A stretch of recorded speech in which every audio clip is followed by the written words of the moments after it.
All right, let's get started here. Bring out the quarterbacks, worst quarterback situations. Start with Dak Prescott. Yes, Dak Prescott. Now, am I saying he's one of the top 10 worst quarterbacks? No. We're saying Dallas is in a quarterback situation that isn't very good. Recent news here about the hamstring is hey, he's doing good. Should be ready to ease in. Well, ease in. We're starting here. Training camp and he's easing in. That's not too good. Now, he doesn't get a lot of his points or from running, but we'd go take a look at Dak here. 2024 was his lowest ever. This is before he got hurt. This is his average. Now, team has a lot to do with that, and this is part of the quarterback situation. You find that you really only have one star, CeeDee Lamb, and CeeDee Lamb finished ninth last year on the third amount of touches. So the year he went crazy. We're all thinking how great he is because of 2023. He had 139 targets or touches, receptions. It's just so much more than everyone else. So you get a lot of attention, you get a lot of points. So I'm not saying he's not a top 10 receiver, but that's all they've got. Javonte Williams, 32nd last year, will be leading their running back squad. Miles Sanders. Jonathan Mingo. A couple Carolina rejects here as their second in both positions. And Talbert, they got here. So, and their tight end over here, Jake Ferguson, 32nd. Well, he got there on the ninth amount of touches. So they were using him. He just didn't produce. 32nd on the ninth amount of touches. So Dallas has problems. It goes beyond just Dak. But the problem with Dak, of course, is the $60 million a year. Right? We go to that. We go to the quarterback list. He's the top. He's the top of the list at getting earnings per year. Quarterback. Dak Prescott. What are we getting? 32nd finished. Average 13.2. Declining in his career. It's just not a good situation for Dallas at quarterback. Let's move on. All right, let's bring out the next one. And this one, I like the idea of them bringing in Justin Fields and trying it. Justin Fields, hey, he can produce as a fantasy player, right?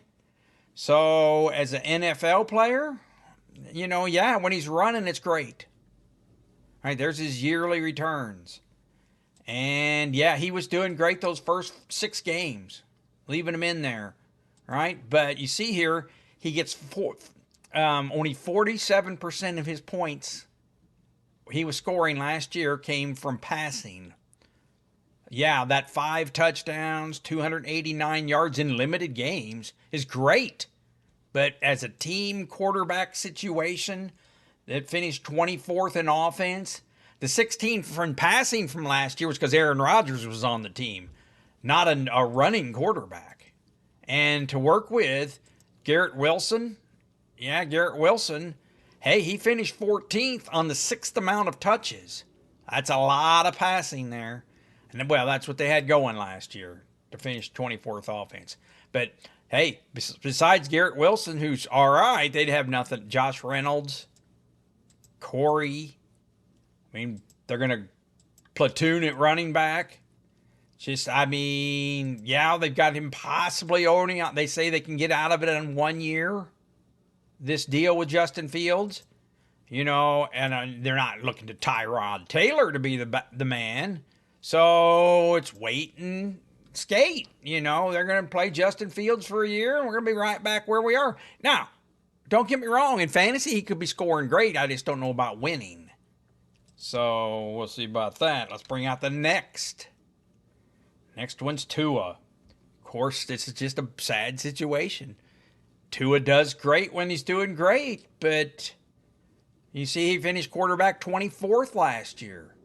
And of course, the situation is he's not always available. He missed games there in the middle.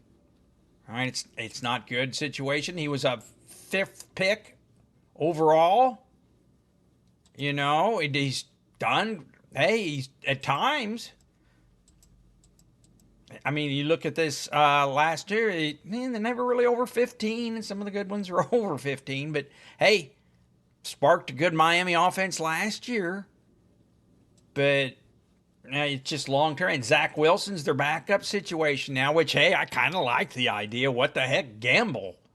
I don't, but you're gambling with someone who's proven not to be very good. And Tua, look at this 97% of his comes from passing, which is, hey, well, that's all right if he's available all the time, and he's not always available. So just a bad situation. Also, he's getting paid. He just got paid. He's 20 through 2028, $53 million. Oh, just not a great situation to be in. And we hope for the best. Hope he stays healthy. But you're hoping, and got the 24th finish last year. All right, let's move on to the next quarterback situation. How about Trevor Lawrence? Trevor Lawrence, generational talent, comes in, and, well, we're not getting generational results. 26th in fantasy, all right? 12.89 average. This is for just the games he was playing, and that's bolstered by 3 rushing touchdowns you see here. He don't normally get that. 77% of his points came from passing, when normally that's 90%. He got 3 rushing touchdowns he normally don't get. That bolstered his thing. And just coming on, hey, last year wasn't great. I mean, 15 points. Now, that's pretty good. That's almost top 10, but we're just not getting there for the generational talent. And we've got him signed now from 20 to 2030, $55 million a year, one of the top paid. Now, maybe Liam Cohen, going to bring him in and thing, and possibly it's going to be good, but maybe rework it. Hey, he's got Brian Thomas Jr., that's positive. But, hey, he was their 25th passing team last year, and the situation is, I mean, would you rather be, I mean, you're like, well, he's young, hey, you got him long term, maybe he'll turn around, even though you got him at long price. But he just hasn't. We're 4 years in. You're telling me you just wouldn't rather have a chance at roll the dice of that Sanders, or let alone Cam Ward.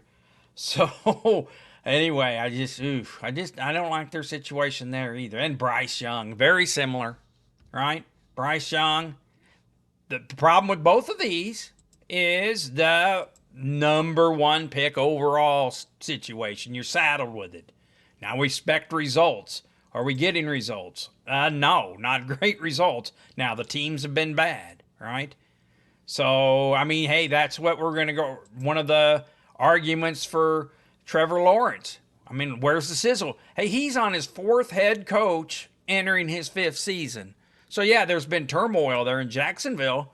But, hey, you, as a player, rise above it.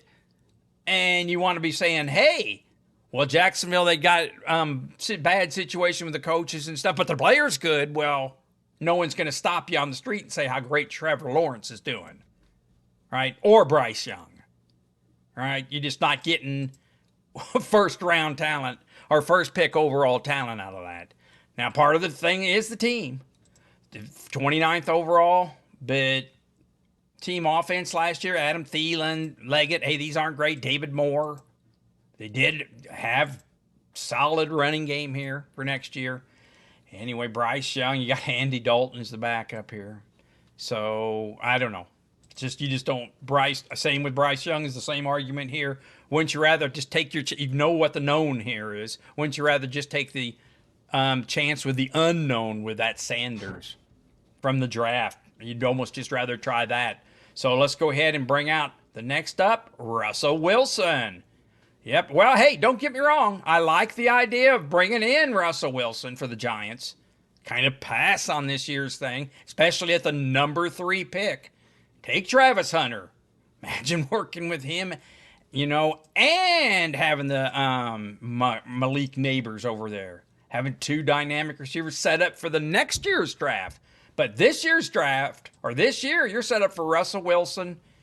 And hopefully Russell Wilson does adequate, keeps you afloat. Jameis Winston. But you really don't want to do too good because you're going to be making your quarterback for the future. Russell Wilson ain't the future. Jameis Winston isn't the future. So if you go ahead and set up for the future and you take Travis Hunter, you're still got Russell Wilson for this year, bucking it on down the road. So, hey, it's just I don't know. I like the situation of them passing on a quarterback at 3 and taking Hunter. But hey, what are you going to do? All right, Mason Rudolph. Of course, he's been with the team before, the Steelers, right? 36 quarterback overall. Got into some action last year with Tennessee, right? Back with Pittsburgh. He started from Pittsburgh. Now, they've also got Skylar Thompson as a backup. So, but Mason Rudolph is their starter right now. Hey, you could run with Mason Rudolph, former third rounder, 2-year, $8 million contract they signed him to. He's played for Pittsburgh in the past, but really this is just a placeholder. We have no quarterbacks. So, of course, they're waiting on Aaron Rodgers, right? Every year, Mike Tomlin, here we are winning since Big Ben. They bouncing around winning. He's winning, but they just never lose enough to get a new quarterback. And so they're going to try to bring in Aaron Rodgers this year. It helped the team out. Team is 27th in passing last year. Of course, they've got DK Metcalf, George Pickens. But the whole thing is you're sitting here waiting. The last two teams sitting around waiting for Aaron Rodgers and having him call the shots hasn't worked out. All right? So it's just a bad situation to be in. And they're slotted. There are no deep quarterbacks that picks to pick this year. They could try to maneuver in the draft for Sanders, who isn't worthy of being maneuvered for. So it's a bad situation for them to be in. There's just another one. All right, let's bring out the last one. Derek Carr. All right, Derek Carr, 28th quarterback. Hey, before this, they wouldn't have been on the list. He restructured his contract recently. $40 million will make $40 million in 25 and will remain through 27. They just restructured him. And then now the news comes out that his shoulder's hurt. All right?